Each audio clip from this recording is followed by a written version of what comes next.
Aqui. Cadê? Tá dando pane aqui em tudo. Só um instante aqui que agora deu pane no... Deixa eu ver se é isso.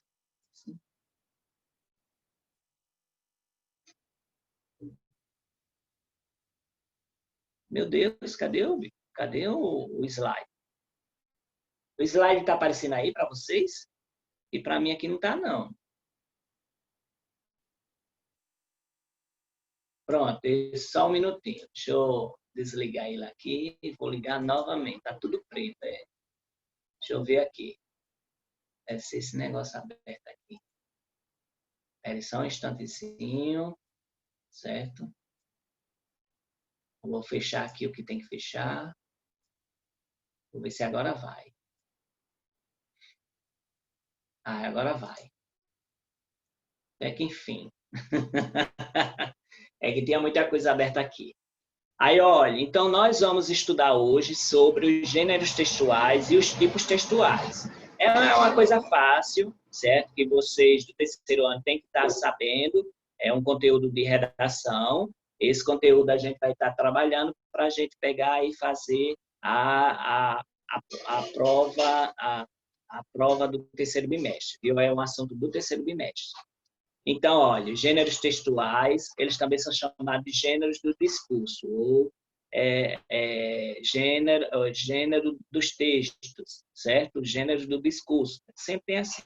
Quando você for fazer um concurso público, vai cair lá sobre esse assunto, certo?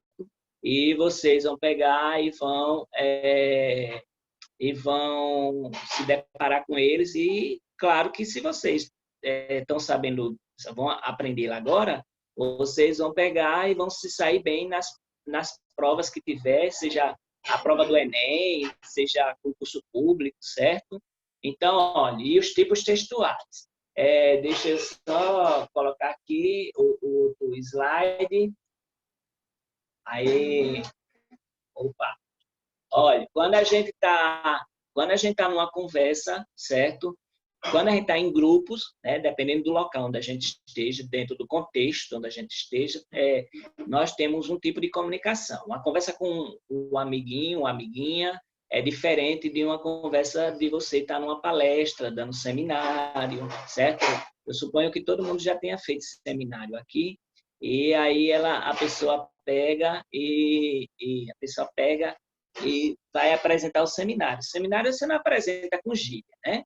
Aí tem uma formalidade de apresentação. Agora, no telefonema, você pode falar em gíria, falar com as pessoas as pessoas da sua convivência mais próxima, né?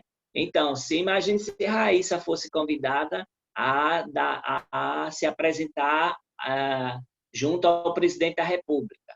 Então, ela não ia chegar lá e dizer, e aí, coroa, beleza? Não sei o quê, velho. E aí? Então, não ia usar esse tipo de linguagem, certo? Mas iria usar uma linguagem mais formal, mais elaborada, certo? Que eles chamam uma linguagem mais respeitosa, mais cerimonial, certo? Então, mas nós temos vários tipos de gêneros textuais e vários tipos de textos, certo? Olha, por exemplo, carta, telefonema, receita, a bula de um remédio, uma notícia, uma reportagem, um e-mail, um diário, um bilhete, uma regra de jogo, um convite, certo? Um seminário, uma tirinha, e os outros aí, legenda, poema, outras coisas também sobre a questão que esses tipos de texto tem o texto instrucional. O texto instrucional é aquele que dá uma característica de instrução, certo? A característica de instruir, de dar instrução. Logo, eles vão usar uma linguagem no imperativo, certo? Faça isso, tal, faça aquilo. Por exemplo, na época do Dia das Crianças, né? A Papepio lá, ela tá fazendo aquelas propagandas, né? Aí, querida mamãe, querido papai, no Dia das Crianças eu quero um sapato na Casa Pio, lá está assim de oferta, Papepio, Papepio, Papepio. Então, só lá na Casa Pio que tem essas coisas todinhas, lá está assim de oferta. Então, ele está induzindo de uma forma indireta aí, né, para ir para Casa Pio, para comprar. Então, nesse sentido aí, tem os verbos no imperativo. Vá comprar, né, lá na Casa Pio. Da mesma forma no Natal, com o Armazém Paraíba, né? O Natal está chegando, comece a se preparar, certo? Então, aí já está dizendo o imperativo. No Armazém Paraíba é o lugar de comprar, barato, né? Então, ele diz aí, tal, que vem fiado, tal. Então, esse tipo de texto é uma propaganda, certo? Que tem linguagem verbal e não verbal. Ele é um texto instrucional, certo? Que e persuasivo, que indica essa questão de você estar sendo instruído nessa propaganda. E daqui a pouco eu vou falar sobre os elementos da comunicação. E se você não viu, a gente vai ver agora e vai ser reforçado nas funções da linguagem. Então, olha, todas as realizações linguísticas se fazem com o uso de gêneros textuais. Por exemplo, a conversa telefônica, o poema, o verbete do dicionário. Quando a gente quer saber de uma palavra ou o significado dela, a gente vai no dicionário, né? Que antigamente se chamava pai dos burros. Aí, olha, atualmente são incontáveis os gêneros que circulam na internet. Aqui tem uns gêneros, desse aí que está aí na tela, mas tem outros, tem a reportagem, tem o diário, como eu já citei, deixa eu ver, que mais? A receita do doutor, a bula, deixa eu ver o que mais, a gente tem o editorial, tem a charge, tem o editorial, a charge, tem gênero jornalístico, são bastantes. Isso aí é só alguns exemplos dos gêneros que vemos ao longo da vida, viu? Ainda tem muito mais. Aí tem o conceito, né? Às vezes a pessoa pega aí e quer se comunicar eficientemente. A pessoa acha que é fácil e simples, certo? Porque quer falar,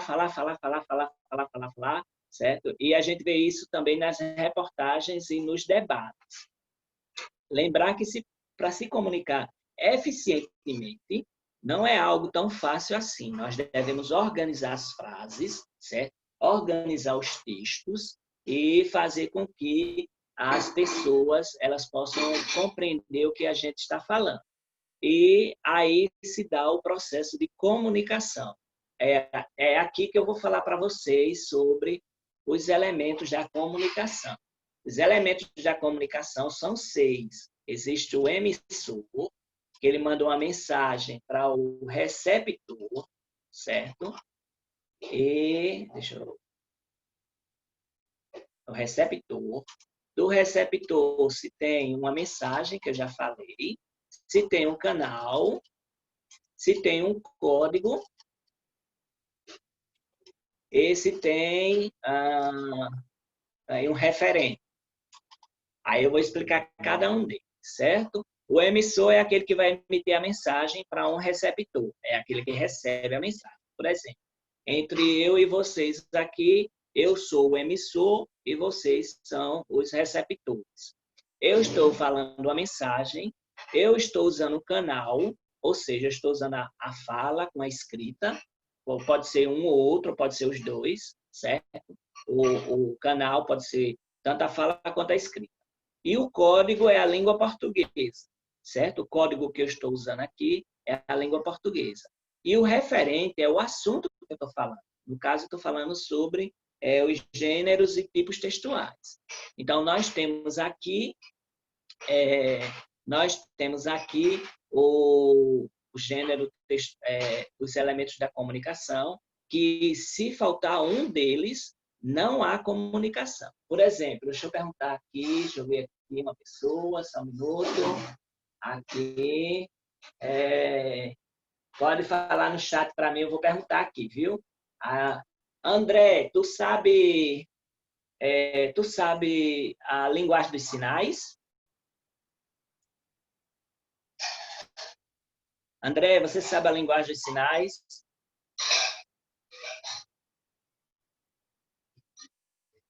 Raíssa, você sabe a linguagem dos sinais? Aquele negócio, as libras?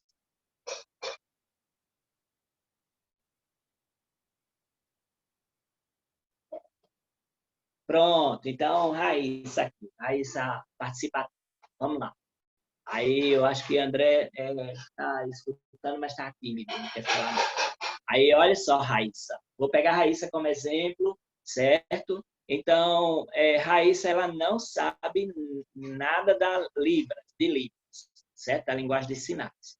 Então, se alguém vier falar com ela em Libras, não vai haver comunicação. Por quê? Porque ela não conhece o código. O código é Libras. A pessoa vai estar lá falando, tem emissor, tem receptor, tem uma mensagem, tem o canal e tal, e tem referente, mas ela não vai estar sabendo porque ela não conhece o código, certo? É, Raíssa, sabe, é, tu sabe inglês? Sabe falar, sabe entender inglês?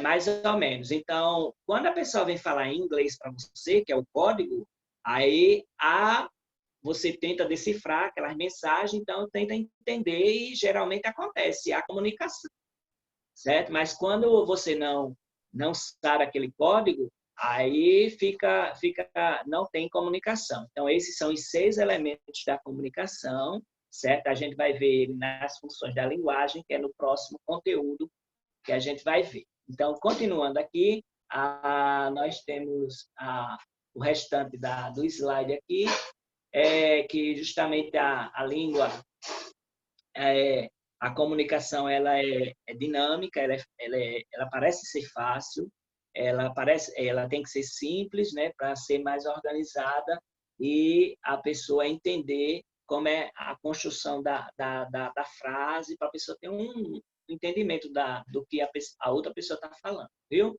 Isso é o processo de comunicação. Mas esse processo de comunicação ele está justamente ligado a um contexto, e esse contexto é o tipo de texto que a pessoa escolhe. E esse tipo de texto que a pessoa escolhe, ele não é completamente espontâneo, porque quando a pessoa vai fazer qualquer coisa, ela vai ter que pensar para quem eu estou falando, com quem eu estou falando e qual a finalidade e qual é o assunto do texto. Quando a gente vai fazer um texto escrito, seja ele qualquer tipo, nós temos que saber essas coisas na nossa mente. Tem que colocar isso na nossa mente. Para quem eu vou falar? Qual é o público que eu vou falar? Porque se for para criança é de um jeito, se for para adolescente é de outro jeito, se for para adulto já é de outra forma. Então nós temos que ver para quem, qual é o público que eu vou falar. Eu vou falar sobre o quê? Qual é a forma que eu vou falar com eles, né? Então eu tenho que ter sempre em mente nisso para haver uma comunicação melhor, porque sem a comunicação, sem essa reflexão não vai haver uma boa comunicação. Então, a gente vai aqui para os próximos tipos aqui, certo? Que é justamente a definição de tipo textual. Tipo textual é uma sequência teórica de natureza linguística. Ele é responsável pela organização do texto, ou seja, o tipo textual é para organizar o texto, de modo textual não materializado. Os tipos de texto são narração, que a gente já viu, argumentação ou dissertação, que a gente já viu, a exposição de ideias, que também pode ser com argumentação, a gente já viu também, a descrição, a injunção e ainda tem outro que é chamado texto poético, que eu vou tratar daqui a pouco. Aí nós temos as sequências textuais ou os tipos de texto. Existe a narrativa, que a gente já viu, né, que é contar uma história, a descritiva, que é descrever uma pessoa, uma coisa, um lugar, a argumentativa, que é você argumentar o seu ponto de vista, né, como na redação do Enem, a expositiva, que é expor suas ideias, também é bem parecida com a argumentativa, a injuntiva, que é a da propaganda, aquelas propagandas que eu já citei lá em cima, certo? A injuntiva, ela vai vir com verbos no imperativo, certo? E também ela vai vir com essa ideia de de propaganda em si. Então, se eu perguntar qual é a característica do texto injuntivo, não esquece, é a propaganda, certo? Esse material está lá tá no Google Sala de Aula, certo? As notas estão lá no Google Sala de Aula, para quem chegou um pouquinho mais tarde, certo? E no final eu repito isso também. Aí, olha, a injuntiva é isso. Ainda tem outro tipo que é chamado de texto poético, que é uma poesia. Então, se eu perguntar eu der uma poesia, aí de que tipo de texto é esse? Aí você vai dizer, é uma poesia. Não, aí você vai ter que marcar, é tipo de texto poético.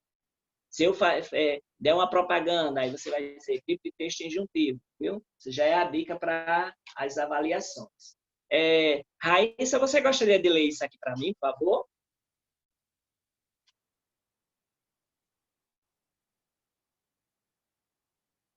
Você pode ler?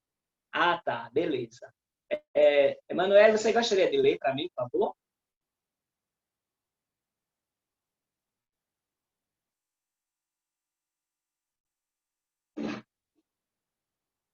Certo, Raíssa, entendi. Anne, quer ler para mim? Alguém quer ler para mim, me salvar? Espera aí que eu me atrapalhei aqui. Eu passei aqui. Alguém quer ler para mim, por favor? Me salve aí. Tá dando para ouvir o microfone aí. Pronto, aí, lê aí para mim. Quem é que está falando? Guilherme. Guilherme, lê aí para mim, Guilherme. Graças a Deus, meu Deus, vou lhe dar um ponto, viu? Certo? Já ganhou um ponto, já está aqui, mais um, viu? Pode começar? Pode. Tipos textuais, tipologia textual. Narrativo. Fornece informações sobre o tempo e espaço do fato e acontecimento narrado, reais ou imaginários. Descritivo. Sequência de localização, riqueza de detalhes, uso de adjetivos. Expositivo ou dissertação.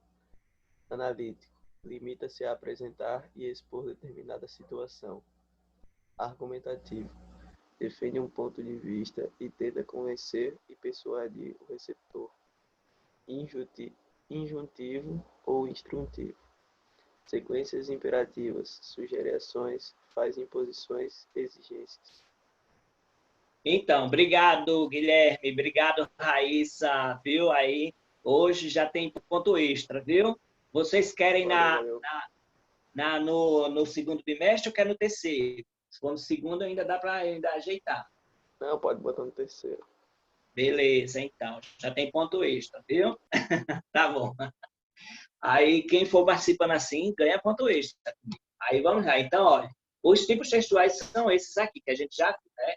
Narrativo, descritivo, expositivo, dissertativo, argumentativo, injuntivo ou instrutivo, tá certo? Então, é assim que se começa a entender como é que se forma o texto na língua portuguesa, para que o tipo de texto, para que a gente tenha uma referência e seguir para o que nós realmente queremos. Então, quando a gente está estudando para o Enem, a gente vai ter que ver essa questão do expositivo dissertativo e argumentativo, né? Que a gente viu os 3 tipos de texto lá de redação, e esses 3 tipos estão aqui bem detalhadinhos, viu? Então, nós aqui, nesse primeiro momento da aula, é sobre isso. O segundo momento, eu vou ter que tirar essa tela e vou passar para a proposta de redação. A proposta de redação que eu estou usando para vocês, que eu vou usar para vocês, é justamente sobre um tema que eu já falei aqui e a gente vai continuar, certo? Deixa eu aumentar aqui a tela. Pronto. Aí, olha, vou falar para vocês sobre um tema que pode ser que caia na redação do Enem. Então, olha, nós estamos vendo aqui essa imagem, tá com muita verdura, muita fruta, né?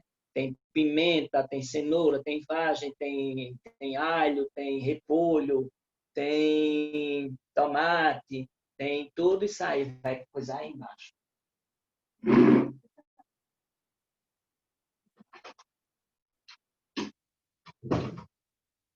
Aí, desculpa. Aí nós temos aí tem maçã, tudo mais.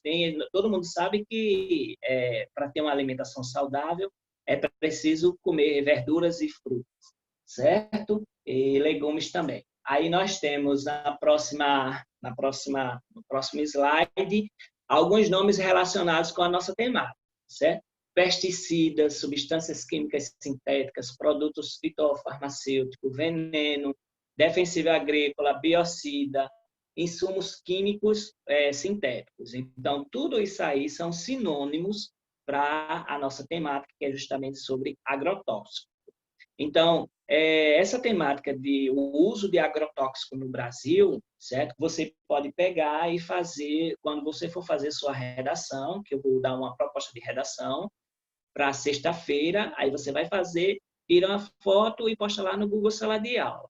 Aí você vai pegar, usar esses nomes como sinônimos. Para não ficar repetindo, né, você pode colocar defensiva agrícola, insumos químicos sintéticos, pesticidas, substâncias químicas sintéticas, produtos fitofarmacêuticos, todos são sinônimos de agrotóxicos. Aí, olha, a definição são produtos químicos largamente utilizados no setor de produção agrícola, que garante a produtividade da lavoura, certo? Da lavoura, que produz garante a produtividade das lavouras, pois seu uso preserva as espécies cultivadas. Também são conhecidos como pesticidas ou defensivos agrícolas, ou seja, para eu aumentar uma cultura, né, uma lavoura, eu uso o agrotóxico e ele vai realmente beneficiar nesse lado, mas tem as consequências, né, que ele mata as consequências maléficas. Tem que ele mata outros animais animais ou insetos que são benéficos, certo? Ele vai matando tudo. Ele não mata só o que é ruim, não, mata o que é bom também. Aí, ó, no Brasil, ele usa o nosso país ele usa muito o agrotóxico, certo? Ele é o campeão mundial do uso de agrotóxico. Ele não é a pessoa que mais produz no mundo comida, né, alimentos, mas ele é o que usa mais agrotóxico. E nós sabemos que o Brasil só ganha na questão em uma das questões que é o uso da soja, né? A soja ele é um dos maiores produtores do mundo, certo? E justamente por ser o maior produtor do mundo de soja, ele é o que mais consome agrotóxico, certo? E essas sementes elas são melhoradas, certo? As sementes que o Brasil usa são melhoradas e justamente porque eles sabem que vai usar o agrotóxico. Em que sentido é melhorada? Elas são modificadas geneticamente, certo? Que alguns ainda têm um certo receio porque dizem que ela pode prejudicar o ser humano, certo?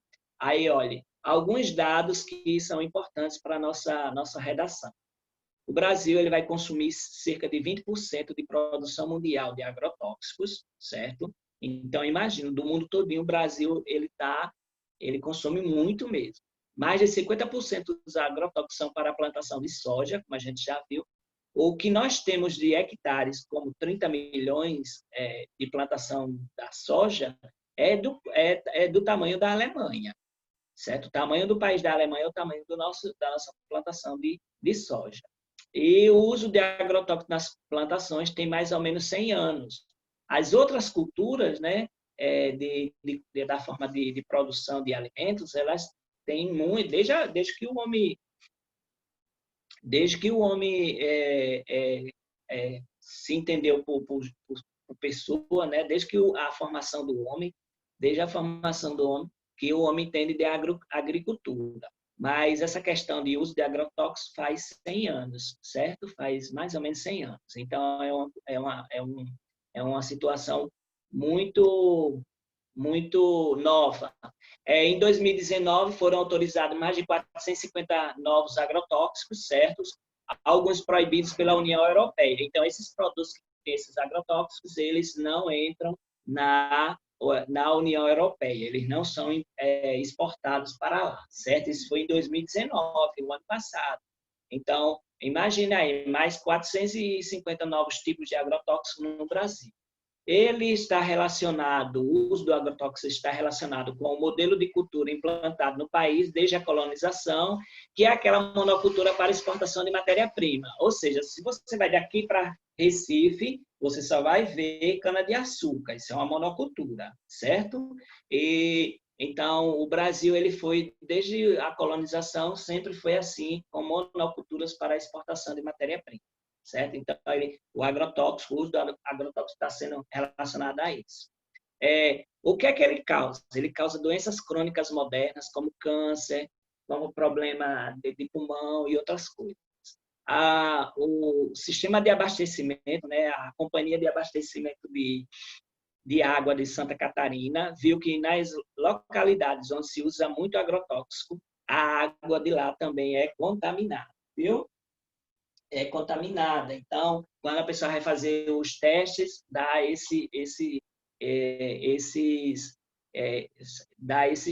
dados são tirados dessas análises. Aí, ó, permanência dos agrotóxicos nos alimentos. Mesmo depois de lavados, os agrotóxicos penetram e permanecem nos alimentos. Tem algumas pessoas que dizem, não, lava e vai fazer suco da casca do abacaxi, não sei o quê. Isso é perigoso, porque o agrotóxico está ali naquela casca. Se a pessoa for fazer suco da casca do abacaxi, doce da casca da banana, a gente sabe muito bem que está consumindo o veneno, né? O agrotóxico. Então, tem que ter cuidado com esse tipo de orientações, com esse tipo de orientação. Aí, a agricultura familiar é um sistema de policultura que ele coloca 70% dos alimentos da mesa dos brasileiros. Por exemplo, daqui para o Conde, aquelas áreas ali todinha tem as policulturas, que são as agriculturas familiares, que eles plantam lá e vendem, né? Vendem até na beira da estrada. E o sistema agro, não. O sistema agro ele é maior, né? Lá em Goiás, aquelas bandas dali, né? A agricultura familiar, ele não tem apoio ou incentivo para se desenvolver melhor no país, é uma pena. E, enquanto isso, o sistema agro ele tem financiamento para comprar maquinário e se desenvolver, certo? As alternativas. A Agência de Proteção Ambiental dos Estados Unidos diz que é necessário usar os biopesticidas, criados a partir de substâncias orgânicas, que não ofendem. Os biopesticidas, eles são controladores biológicos da agroecologia que combatem as pragas sem agredir o meio ambiente e nem a saúde da população. Isso em agroecologia é muito divulgado, certo?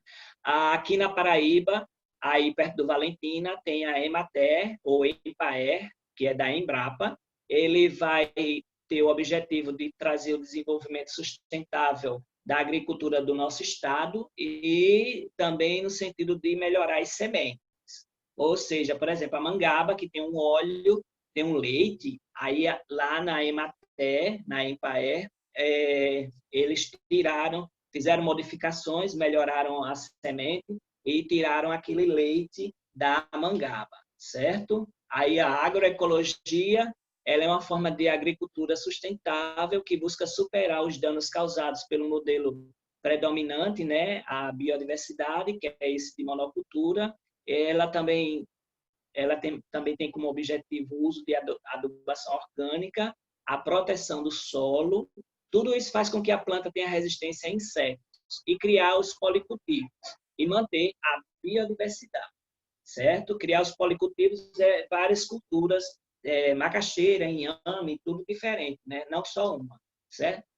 A solução para esse problema é a intercalação de produção e áreas florestais. Por exemplo, você vai daqui para Recife, tem o canavial, tem um pedaço de mata, tem o canavial, tem outro pedaço de mata. Então, é isso, tem que haver essa intercalação.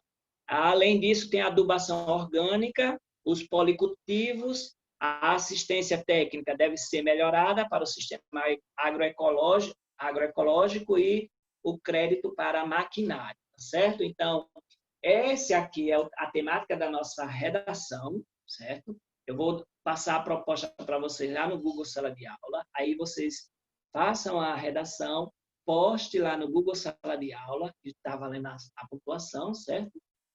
E vocês desenvolvam essa temática dentro do que a gente viu aqui, certo? Vai produzindo, porque quando chegar no Enem fica mais fácil de você produzir o tema que eles dão lá, certo? Alguma dúvida? Alguma dúvida? Beleza. Aí, olha, as notas estão lá no Google Sala de Aula, tem lá um documento do Word, certo? As atividades, para quem entrou depois, justamente para justamente para o Google Sala de Aula, atividades lá, a presença na aula e fazer a proposta de redação, viu? Então, bom dia para vocês, boa aula, foi bom estar com vocês, muito obrigado pela participação de todos e até a próxima sexta-feira, viu? Tchau vocês. Tchau, gente, tchau.